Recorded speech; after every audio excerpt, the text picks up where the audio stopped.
Sementara itu, saudara, sejumlah warga Bulung Klampis, Bangkalan, Jawa Timur menghadang truk bermuatan penuh sampah yang lewat di desanya.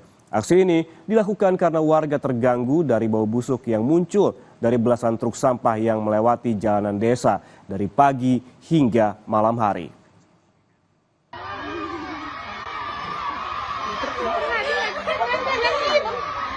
Puluhan warga Bulung Klampis, Bangkalan, Jawa Timur memenuhi jalan dan memberhentikan satu persatu truk sampah. Warga meminta para supir truk agar kembali serta tak melewati jalanan desa mereka.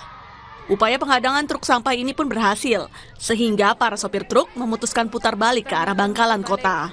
Truk sampah milik Dinas Lingkungan Hidup Pemkab Bangkalan tersebut sedianya akan mengirimkan sampah dari berbagai titik ke lokasi pembuangan akhir yang terletak sekitar 2 km dari lokasi penghadangan ini, yakni di tanah kosong berupa cekungan di Desa Bragang, Kecamatan Klampis, Bangkalan.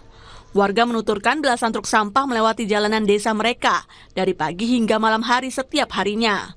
Akibatnya bau tak sedap membuat warga merasa tak nyaman. Yang mengganggu dua masyarakat itu emang dari faktor bau. Dan ya kelihatannya memang gimana gitu Pak, gak enak kayak gitu. Makanya ditolak oleh warga sini? Ya, ditolak oleh warga sini. Soalnya mengganggu banget sama masyarakat sini Pak gitu. Ini sudah berapa lama dibuang di sini sampahnya? Lumayan lama sih Pak. Sementara pihak kecamatan setempat pun membenarkan aksi penghadangan terjadi Sabtu siang. Pihaknya akan melakukan mediasi antar desa agar permasalahan sampah bisa diselesaikan dengan tepat. Ada miskomunikasi antar warga Bregeng dan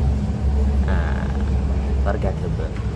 Solusi Solusi ke depan kita akan melakukan mediasi, terutama mengumpulkan tokoh-tokoh yang ada di desa Bulung, Bregeng terkait untuk akses masuknya seperti apa yang pertama, karena bagaimanapun juga akses itu melewati beberapa desa. Jadi mau tidak mau kita harus nuwun ke para tokoh untuk minta izin akses masuk ke desa Bregeng. Hingga Senin pagi, warga masih menunggu hasil mediasi permasalahan pembuangan sampah. Warga berharap persoalan ini segera diatasi agar aktivitas warga kembali normal. Didin Muhyiddin, Kompas TV, Bangkalan, Jawa Timur.